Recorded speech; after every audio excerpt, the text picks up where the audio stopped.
Now, as these things are happening, he was very worldly, So in Manresa, what he does is, he lets his hair grow. He was quite handsome in his hairstyle and other things. He just keeps them growing. He looks like one madman. But he's a madman for God.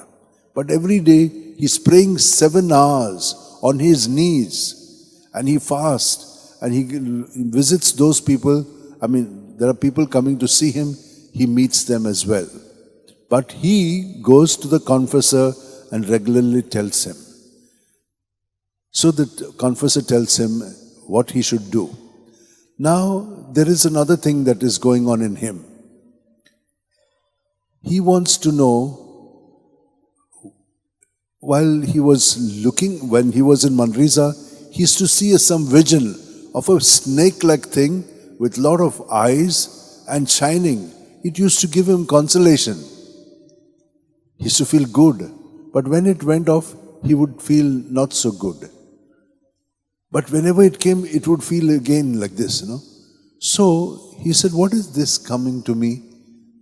So he asked the Lord, Lord, please help me to find out what this is like, Then he realized it is the work of evil, because it started coming also during communion time, elevation time. Then he realized this is the work of the evil.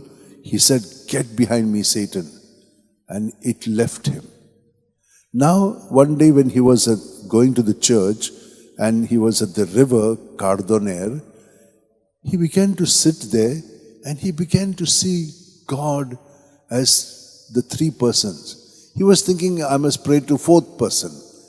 But there it became very clear, like the 3 notes of a harmony, he says, God is 3 persons. And he got such enlightenment there that from then on, he would always refer to the Trinity, and the Trinity would give him all his understanding that even books would not give.